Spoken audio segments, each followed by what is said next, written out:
Hello, everyone. Welcome to mRNA Applications in Discovery and Development Digital Week, brought to you by the organizers of the TIDES Conference Series visiting Kyoto in March, San Diego in May, and Amsterdam in October 2023. My name is Carter Anderson. I'll be your host for today's session titled Streamlined mRNA Synthesis for Increased Protein Expression. First, I'll cover some quick housekeeping items. If you're experiencing difficulties with audio or advancing slides, refresh your screen with F5. If you're experiencing other technical issues, hit the question mark button to receive assistance. At any time during the presentation, submit your questions into the Q&A window on the left-hand side of your screen. In 24 hours, you'll receive a link to watch a recording of this session. Let's now begin by introducing our speaker, Jordana Henderson, Associate Director of R&D at TriLink BioTechnologies. Thank you for joining us today. Now, I'll hand it over to you to begin your presentation. Thank you for the introduction. I'm excited for this opportunity to talk about streamlined mRNA synthesis for increased protein expression, which is one of the ways we aim to support the mRNA therapeutic field. When the COVID-19 pandemic hit, it was clear that a rapid response in the form of vaccine was necessary. It truly took heroic efforts of collaboration and innovation to make the mRNA vaccine successful. We're proud to be part of this field and know that continued partnership and novel technologies will only make the now proven mRNA modality even more successful as a therapeutic platform in the future. As a CDMO partner in the mRNA space, we asked what lessons can we learn from this experience and where can we go from here? What are some of the ways that we can increase protein expression, as this can ultimately lead to more doses per batch and increased mRNA potency drug substance.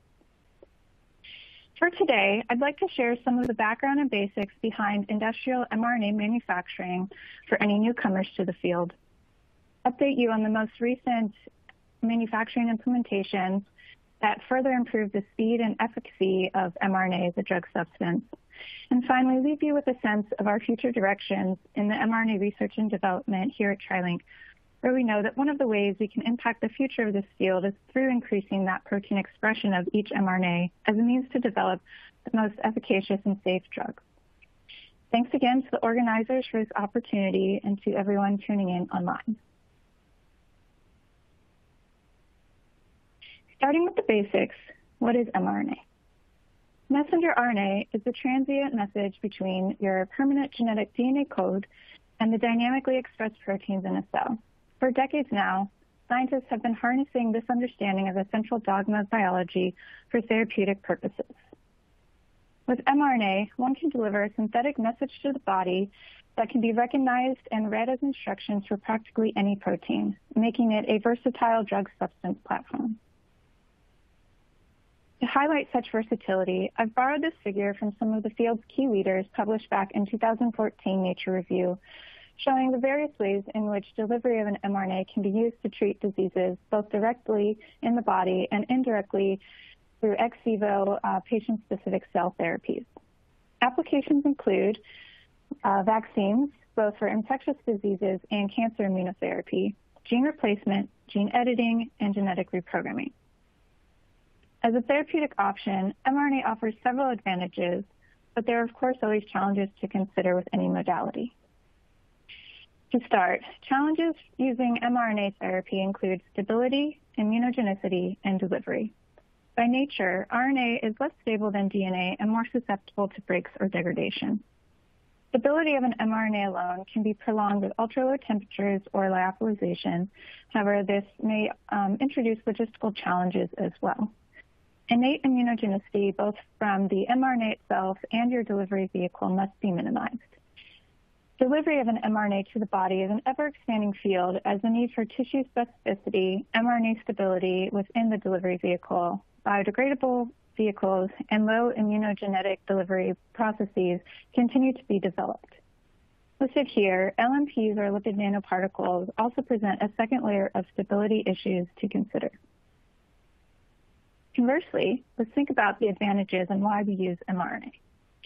mRNA can restore or introduce gene expression without risk of insertional mutagenesis, making it a safer option relative to a DNA drug substance for a similar outcome. As well, mRNA may be successful upon delivery to the cytoplasm of non-dividing or quiescent cells. applications, for example, where the genome itself is targeted, the delivery of a more transient message could be favored as a safer single-dose treatment.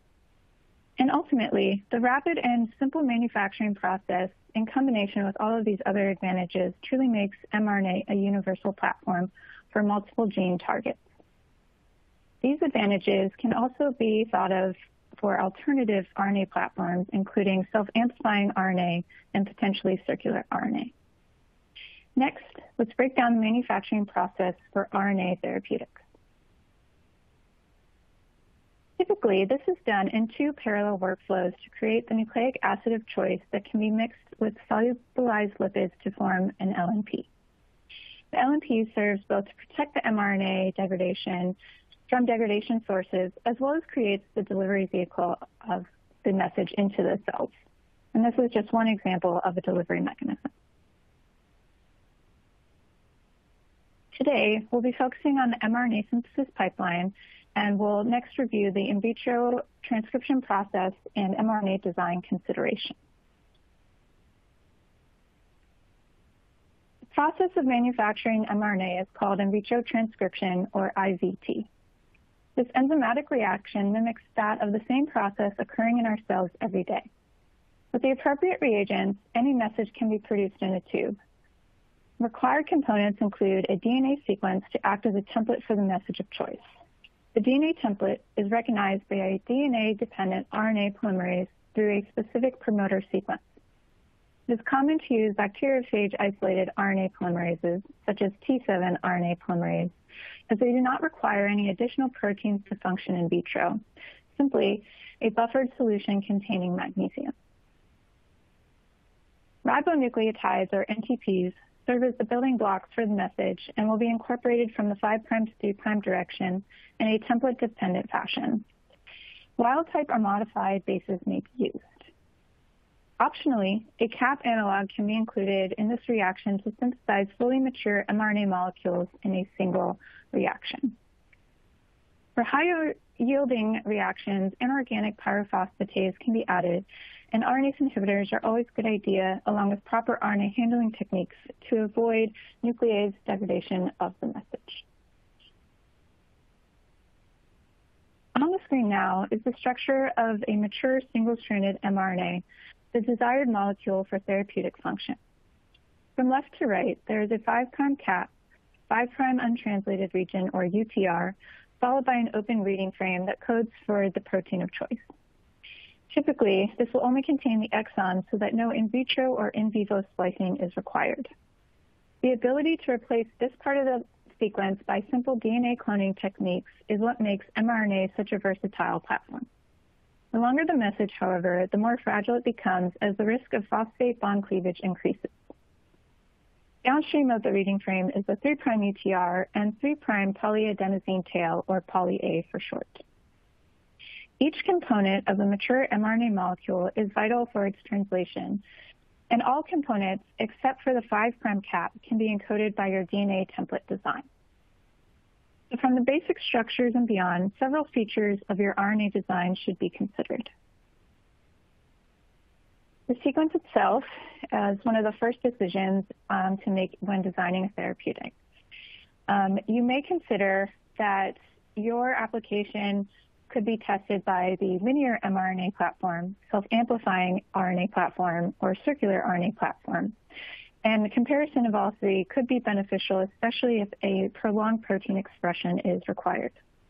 Additionally, the coding region itself has some room for sequence optimization, given that our cells use a degenerate code where more than one codon or sequence of 3 bases can be used to specify amino acids during protein translation. Another way to increase translation efficiency may depend on the untranslated regions of the linear RNA. You may consider the need to optimize the protein of choice itself to either do additional or alternative functions, or even increase its half-life if possible. Certain applications of RNA therapy may need the dynamic ability to turn off in specific cell types, especially if they're surrounding your target cell type, whereby a micro or siRNA recognition sequence could be used in the 3' UTR for a tighter expression control within a living system. Conversely, such target sites, like a microRNA hybridization sequence that's present in your target cell, should be avoided when designing your exogenously delivered mRNA. And related to both your mRNA half-life and translation efficiency is the poly-A tail length or any modifications at the 3' end of your molecule. Such homopolymer regions may be difficult to synthesize in your starting DNA plasmid, so alternative template technologies could be considered. While not yet discussed today so far, the modified bases can be used for immunogenicity reduction, such as the popular N1-methyl pseudouridine found in both COVID vaccines. Different base modifications may even be useful in increasing translation through ribosomal recruitment. And last but not least, the 5' cap structure for a messenger RNA is important for the success of your product.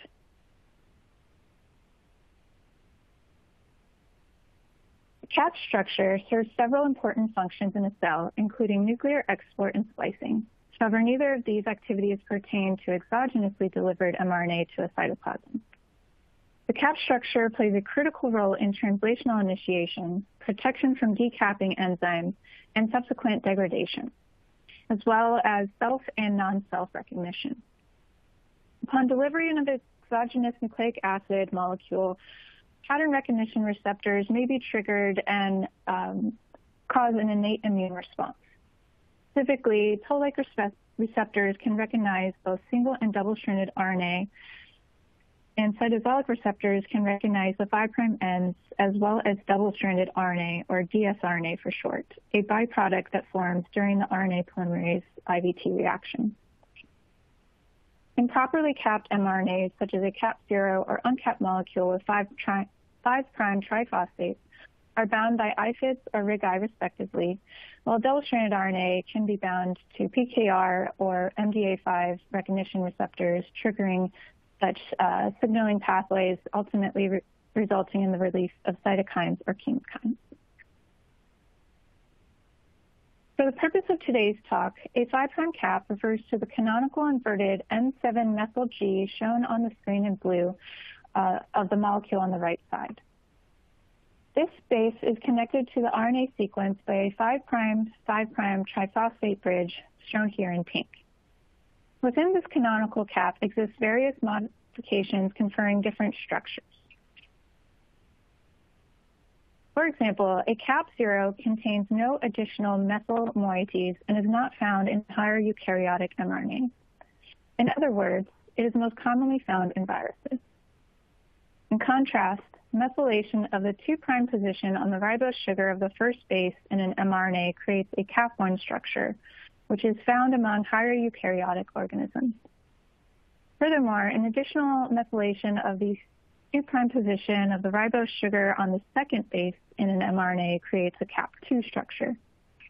Cap2 mRNAs are less commonly observed than cap1 mRNAs, and the exact function of a cap2 remains to be fully elucidated, but it is thought to be another layer of dynamic regulation within cells that may enhance or inhibit expression depending on cell type, cell state, or other undetermined factors.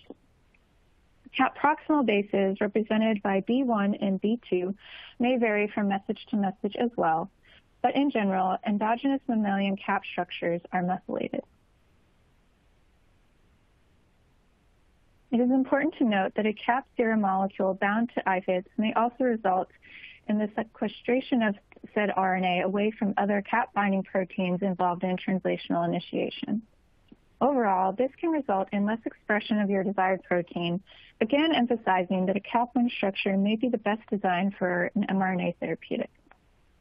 As previously mentioned, that this structure is not coded for by the DNA template used in IVT. Therefore, other strategies must be used in the manufacturing process to add a 5' cap to the mRNA. This can be done by two main strategies: enzymatic capping or co-transcriptional capping using cap analogs, with a few of the analog iterations listed here.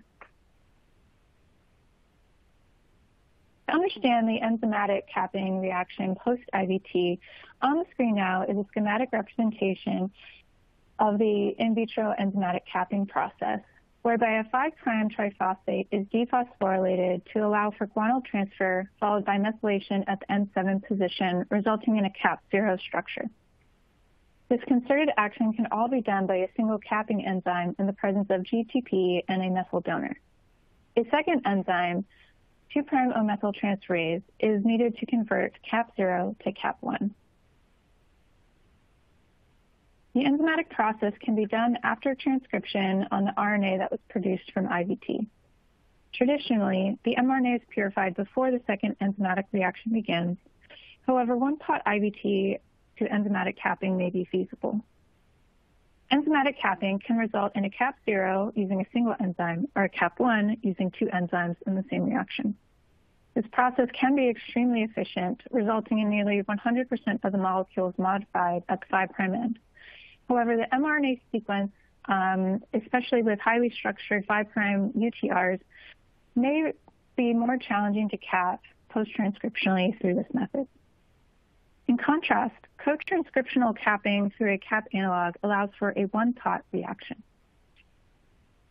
To start, let's break down the early generation cap analog known as ARCA.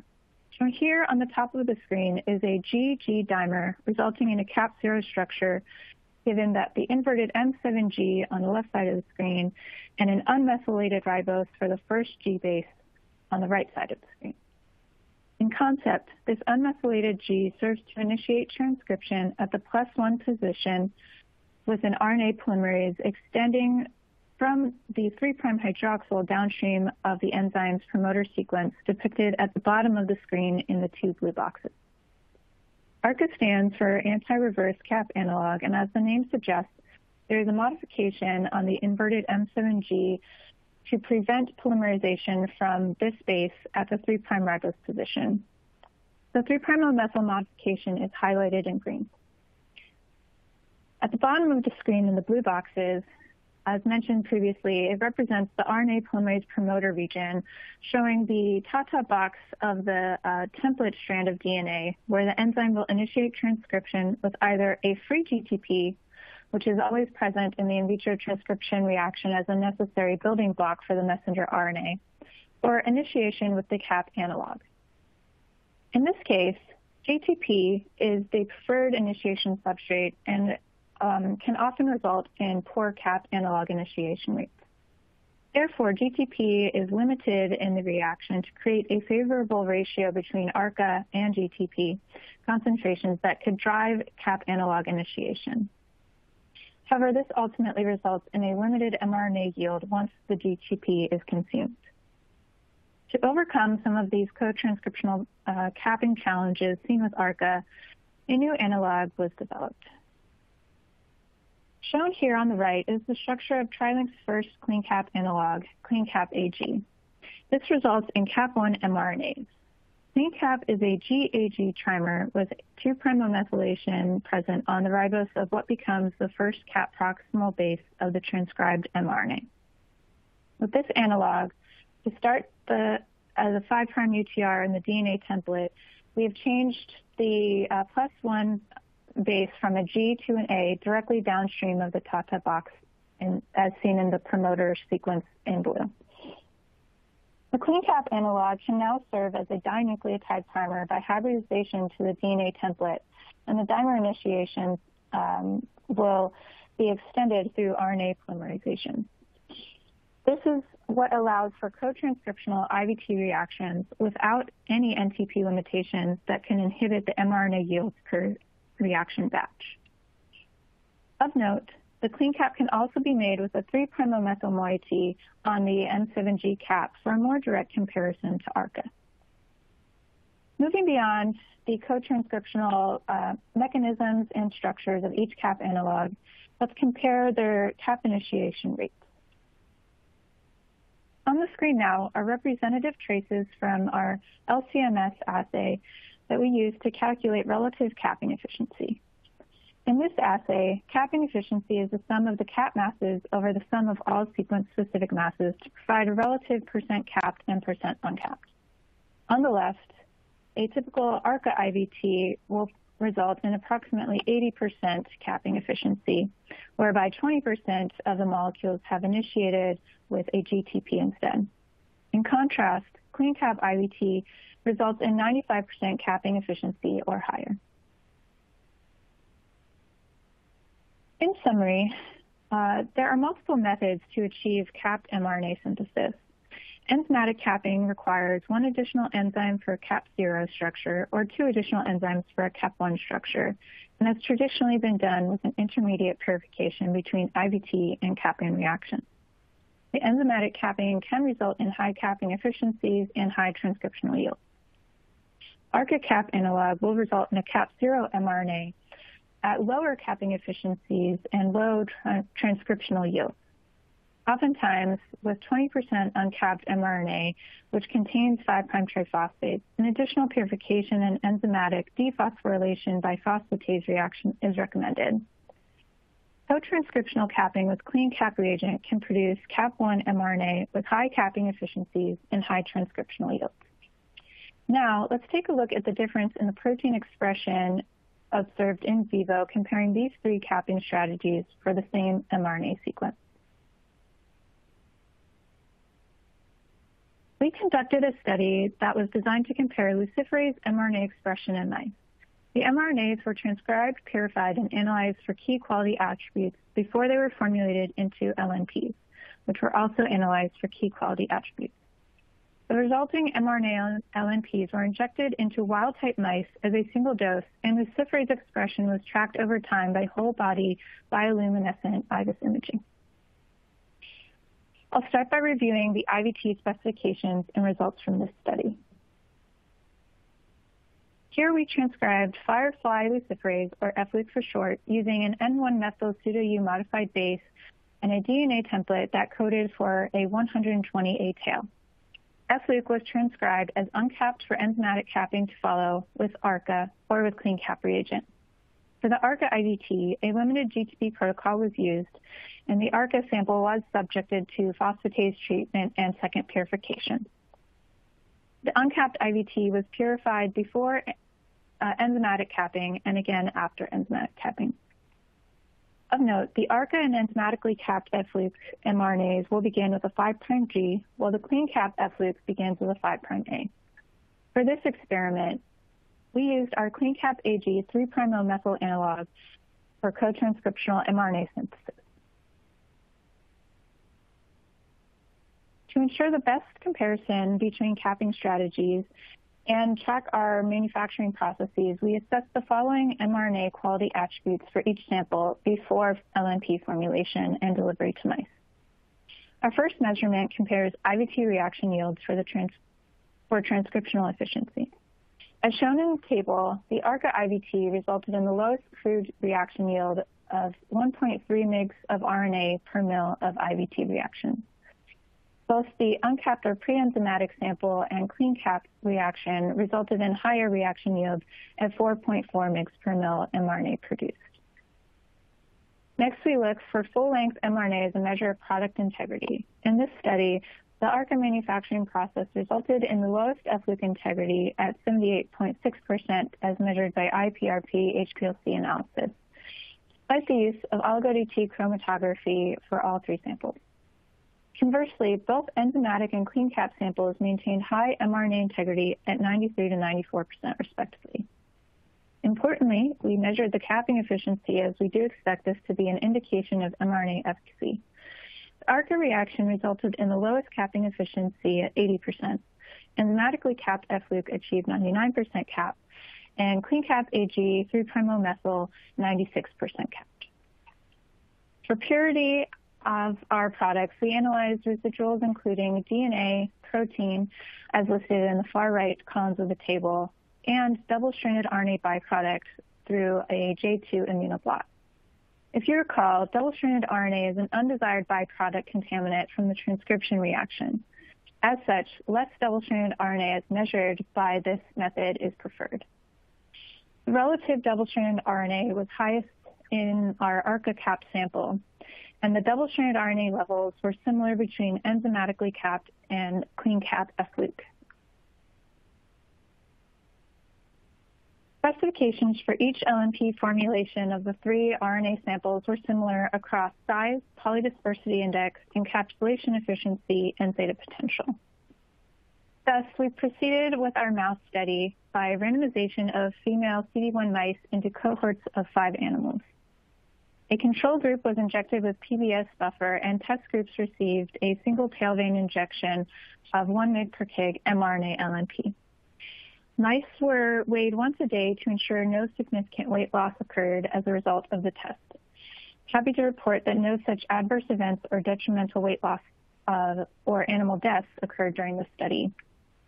For the purposes of tracking luciferase mRNA expression, animals were subjected to whole body bioluminescent imaging after luciferin substrate administration at 7 time points, as indicated by the camera icon on our study timeline. As well, animals were sampled for blood at 3 and 24 hours post-mRNA injection, such that serum extraction could be used to compare relative changes in large cytokine panels. Today, I'll be sharing the results of our luciferase signal expression. On the screen now, the figure shows 1 representative animal from each cohort of 5 across the first 5 imaging time points, starting with the 3 hours on the left and 24 hours post-mRNA delivery on the right. On the top, we have our representative control animal injected with PBS, where no luminescent signal is observed. Moving down the screen, we show a representative ARCA F-Luke mRNA test sample, followed by enzymatically capped F-Luke mRNA test sample, and on the bottom of the screen is the representative CleanCap AG 3'-methyl test animal. As you can see by eye, the luminescent signal intensity is lowest in the ARCA panel and higher in both the enzymatic and CleanCap panels. As well, the signal over time begins to diminish, as one would expect from a single mRNA delivery that will express a protein of an estimated half-life of 3 to 6 hours. Taking a look at the data from all 5 animals per cohort, the graph on the right side of the screen now plots the mean flux or signal intensity as measured by photons per second with standard error across all time points. Orange line represents in vivo luciferase expression from ARCA-capped mRNA. The blue line represents an enzymatic cohort, and the teal line represents the CleanCap cohort. As you can see, the ARCA-capped or CAP0 F-Luke expression will peak at the first 3 hours post-mRNA delivery, but plateaus at a relatively low level until 6 hours, and luminescent signal then declines. Both the CAP1 F-Luke samples in blue and teal are expressed significantly higher than ARCA cohort at all time points. As observed by eye, the mean luciferase signal persists similarly between enzymatically capped mRNA and the CleanCap mRNA, with a signal peak at around 6 hours post-mRNA delivery. We next integrated the area under each curve to graph a total flux for each test sample. Here we observed a significant increase in total mRNA expression by a student's t-test when using CAP1 mRNA from either the enzymatically capped or CleanCap method. From this study, we do conclude that CAP1 5' structures can increase firefly luciferase mRNA expression in mice.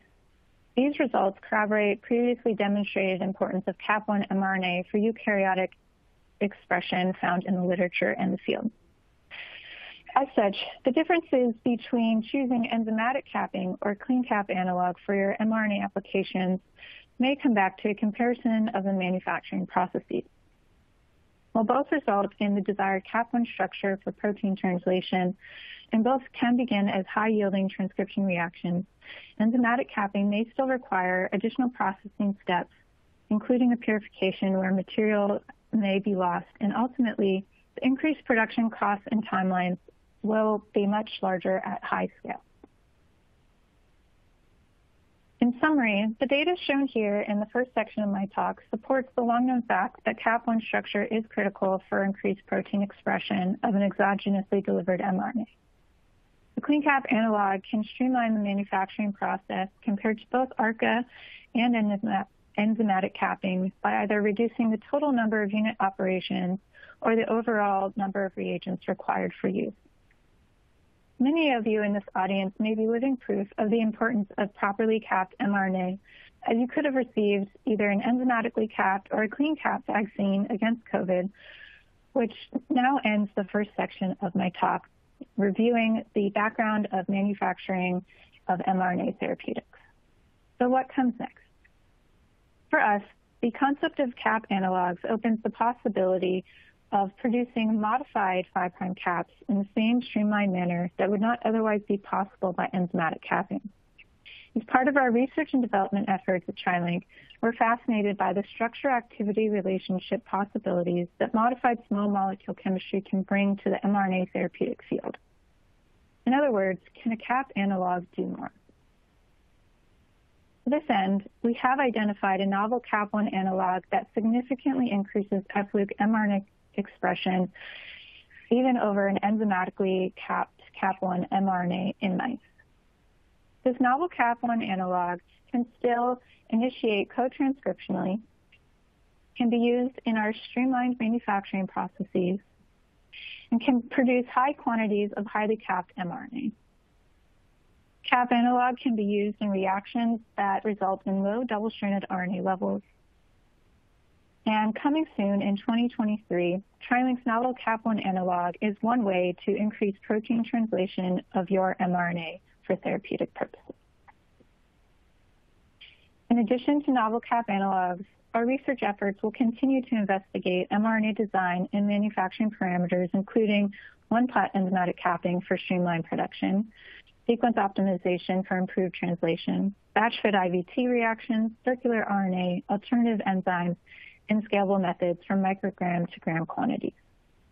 We believe these are just some of the ways that mRNA therapeutic can be developed, and we hope to bring these tools in-house to support research and discovery efforts, as well as safety and efficacy for the field. Now brings me to the next topic for today, our more recent manufacturing improvements. In this section, I will talk about results from one of our transcriptional optimizations and how it can both impact the logistics of manufacturing scale-up and again improve protein translation.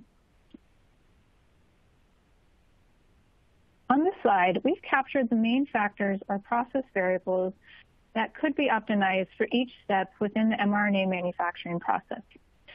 As you can see, process optimization can become rather complex as there are several steps to optimize and several factors within each step that may affect various outcomes or responses that overall have an impact to the quality and quantity of your mRNA. At TriLink, we've already investigated each of these factors in order to understand how they influence the response outcomes, interact with each other, and how we can use this knowledge to provide the best possible processes, or how we could even perform new DOEs specific to a new construct or sequence. For today, I'll be diving into one example of our optimization project specific to in vitro transcription. Our goal in this optimization project was to achieve a robust and scalable process for synthesizing mature mRNA in a one-pot reaction using Cap1 analogs. We broke this down into a few questions to better define our goal. 1, can higher yielding mRNA reactions be developed that maintain or improve our crude mRNA integrity? Can these reaction conditions maintain or improve capping efficiency using CleanCap? And are there high-yielding IVT reactions that do not increase double-stranded RNA byproduct formation? Or better yet, are there conditions that can even decrease the relative double-stranded RNA levels? To increase the IVT reaction yields, we began with a DOE and used JUMP software to model the reaction. Test factors listed here include template, polymerase, NTP, magnesium, CleanCap, concentrations, as well as reaction buffer composition, reaction time, and reaction temperature as some of the examples of the factors we tested in our DOE. The main goal here was to design for a higher mRNA yield, but we also measured mRNA quality, capping efficiency, and double-stranded RNA to ensure that new IVT conditions were not at the detriment of these other quality attributes. This was done across various sequence lengths and with the use of both wild-type or modified NTPs. On the right is an example of one of our IVT yield models that allowed us to understand and predict outcomes of our variable changes. We started with a DOE using our catalog F-Luke sequence of about 1.8 kb as a representative size for the most commonly ordered mRNA. We quickly identified reaction conditions that resulted in twice the mRNA produced per volume compared to conventional IVT. However, yield alone is not the only response we're concerned with, so we next asked if these high-yielding conditions can maintain the same high capping efficiency with our cap analog as seen before. To this end, additional DOEs were performed to find reaction conditions of both high yield and high cap analog initiation rates for a robust co-transcriptional capping process. Again, we show an example of our model on the right, and we validated this with several Cap1 analogs and show that the process results in 95 to 99% capped mRNA. Next, we tested our new high-yielding, high-capping IVT for relative levels of double-stranded RNA. Again, it was important that our new process did not increase double-stranded RNA formation. In fact, we were interested in reducing the starting amount of double-stranded RNA byproduct such that the downstream clearance efforts through specialized mRNA purifications may someday be eliminated. On the top left of the screen, using anti-double-stranded RNA J2 antibody, we can compare the relative levels of this contaminant between equal amounts of mRNA. In the chemiluminescent image, we start with a fully double-stranded RNA ligand to create a relative standard reference curve from a titration of 20 nanograms down to 1 nanogram on the left side of the blot. We immobilized equal amounts, in this case 2 micrograms, of test sample RNA. As you can see from the blot image, the double-stranded RNA signal can be changed just by rewriting the transcription recipe, given the signal intensity under the optimized column is less than that under the conventional IVT column. So now, with a working protocol achieving higher mRNA yields for scalability and maintained quality attributes, such as capping efficiency and even reduced double-stranded RNA, we next asked if this IVT process can be applied to other sequences and modified bases. Shown here are the summary of results for reaction yields and double-stranded RNA across 3 more catalog sequences, our GFP, beta-gal, and Cas9 sequences. On the left side of the screen, you can see that higher mRNA yields can be achieved on multiple sequences, and since then we have even tested the optimized IVT out to constructs of 8 kb length. This can be done with both wild-type and modified bases. On the right, we see the relative double-stranded RNA levels across 4 catalog sequences, with the F-Luke sample shown again for reference. Please note that double-stranded RNA levels will vary from sequence to sequence, as seen both in the conventional IVT column and the optimized IVT column of this plot. After this reaction development was completed and validated across various sequences, we decided to assess the process for its scalability. A proof of concept comparing a 20 ml IVT performed in a water bath and a 2-liter IVT performed in a bioreactor was run using F-Luke to compare mRNA quality attributes between different reaction scales. As shown in the graph on the right, the bioreactor thermodynamics were well controlled by our specific PID to regulate temperature throughout the process, which begins with the assembly of the IVT reaction using cold enzymes.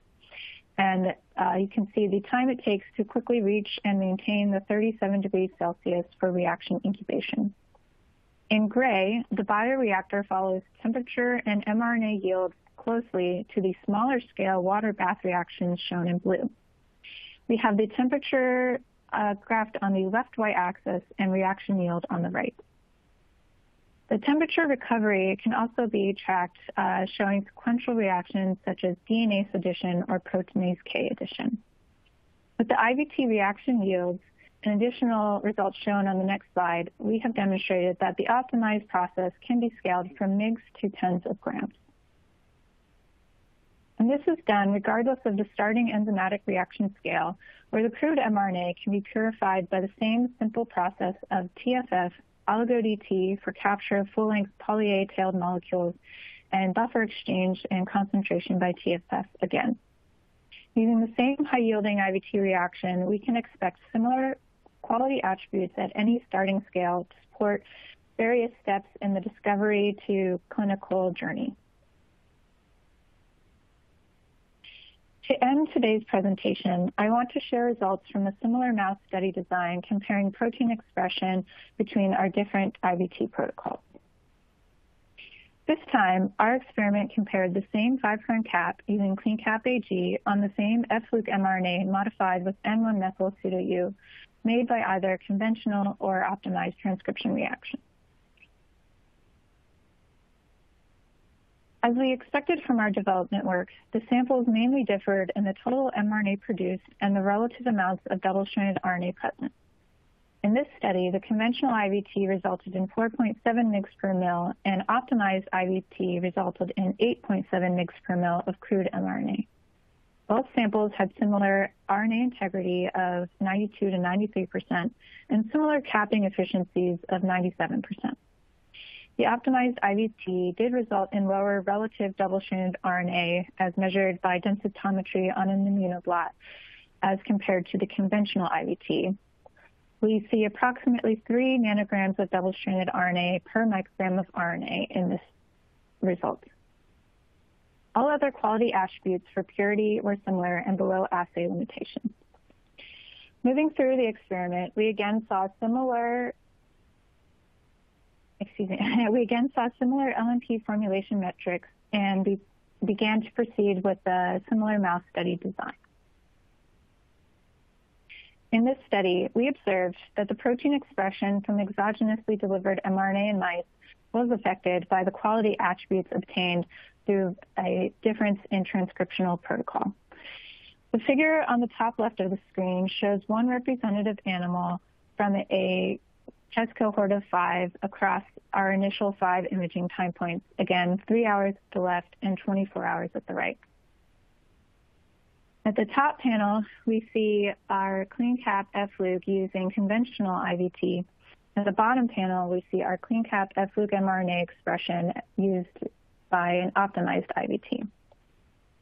By eye alone, the luminescent signal appears to be higher in the optimized cohort. By graphing the data from all 5 animals per cohort, again with mean flux and standard error over time, we see that the blue line represents expression from conventionally transcribed F-Luke mRNA in animals, and purple line, the optimized IVT. Both samples reached peak luminescent signal at 6 hours post-RNA delivery, but a higher flux intensity is observed from the optimized cohort. Again, we integrated the area under each curve to graph the total flux for each test sample. This analysis showed that the average integrated flux with standard error from each test cohort, where the overall protein expression is significantly higher when using an mRNA made from an optimized process. Both of our mouse studies measure the final readout of a combination of events once the LNP mRNA enters the body and is taken up through cellular mechanisms, released from the LNP into the cytoplasm, and finally translated into the message of a translation of the message into a functional protein. The global translation efficiency is generally tied to the cell state, and therefore innate immunogenicity may result in decreased or eliminated expression. Today we've shown that the process optimizations of enzymatic reactions, such as an IVT, can have huge benefits both for manufacturing scale and mRNA potency. In this second section of my talk, I've demonstrated and shown data with the importance of the method optimization and process optimization that can be done through a CDMO. For transcription specifically, high-yielding, low double-stranded RNA and co-transcriptional Cap1 reactions can be achieved for quick and scalable manufacturing processes. In addition, the mRNA translation efficiency may be improved as a result. In summary, as an mRNA CDMO, we have several tools to manufacture natural or chemically modified Cap1 structures through optimized IVT for higher yields and low double-stranded RNA formation that allows for streamlined and scalable processes. All of these tools are here to provide the best possible version of your mRNA sequence, and we continue to develop and partner for new applications. Our current mRNA services for custom mRNA across a wide range of lengths includes modified nucleotides, capping, and purification at both research use and GMP grades. Our GMP manufacturing is backed with ISO 9001 certification as part of our comprehensive quality management system. At TriLink, we see the future state of mRNA innovation expanding beyond just CleanCap and high-yielding IVTs to include modified cap analogs for increased mRNA stability or increased protein expression through both modified caps, ALs, or even sequence optimization.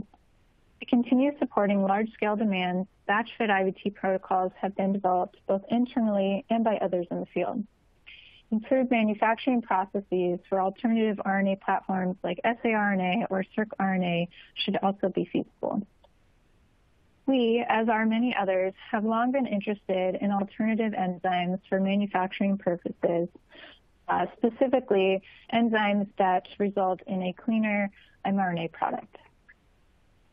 We continue to explore scalable purification methods to support both small-scale and large-scale needs for every step of the development and discovery journey.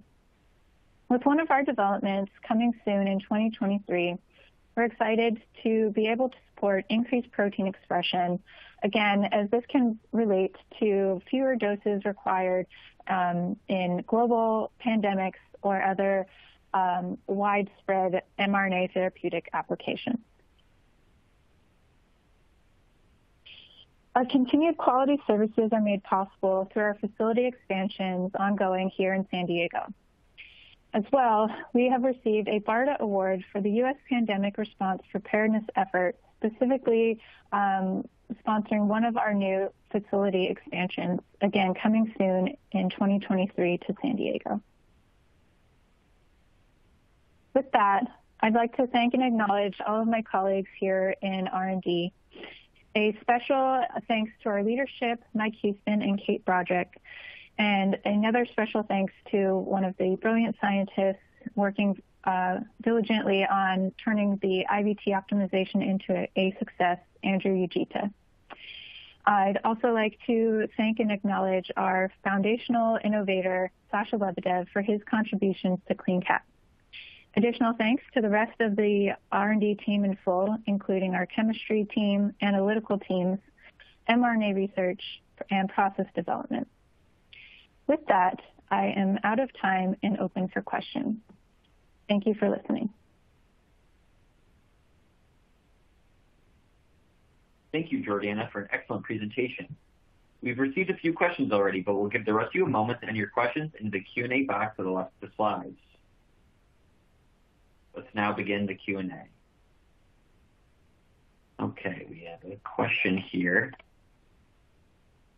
Do I understand correctly that all pieces of the mRNA are essential in the vaccine? Yes, that's correct. The structure of a mature mRNA, including the 5' cap, UTR regions, and poly-A tail, are all important in the success of the translation of an mRNA. Great. We have another question here.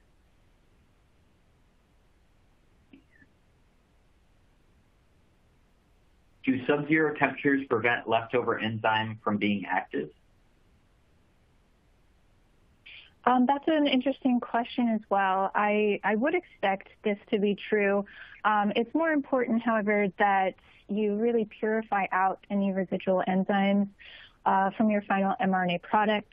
But there are ways to hold or pause the manufacturing process, one of which being low temperatures. Excellent. Okay, we have another question. What is the biggest challenge in scaling up mRNA purification?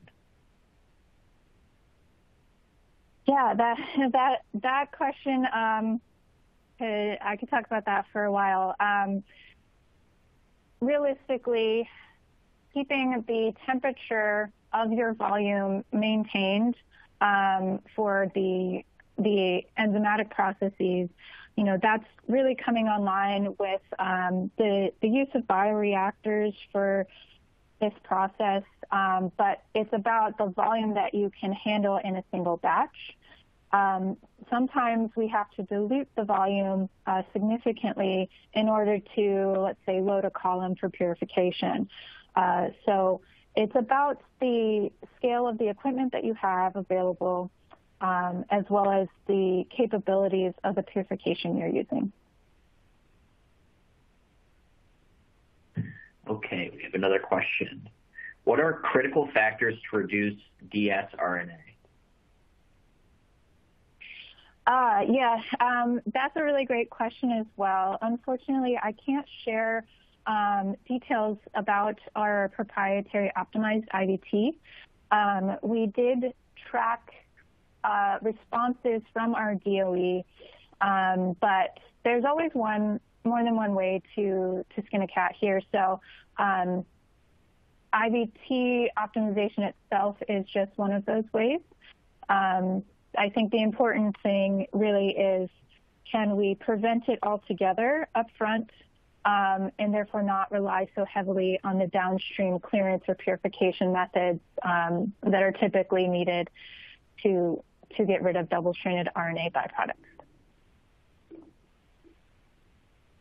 Excellent. Okay, we have another question. What was the key factor for the IVT optimization? Do you have an online resource about the optimized IVT protocol? Yeah, thanks for that question. We did list some of the factors that we looked at. The enzymatic IVT reaction is rather complex. There are several components, and they each have independent impacts on the reaction, but they also interact with each other. So one thing we can offer as a service is use of this platform that we've developed, or a customized DOE more specific to your mRNA sequence. Excellent. Okay, we have another question here. It's a bit technical, if you can see in the Q&A box. Question number 12. What is the difference in capping efficiency or protein expression of the CleanCap AG or CleanCap AG?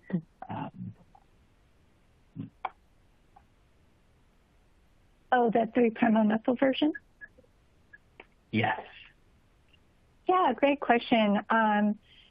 In terms of capping efficiency, we do not see a difference. Both of the CleanCap analogs have been optimized in the IVT reaction for extremely efficient cap analog initiation rates. So we're at 95% capping or higher, and you can really use either analog to achieve that. In my presentation, I did actually have both the 3'-O-methyl shown in the first mouse study, and then the CleanCap version shown in the second mouse study under the IVT optimization.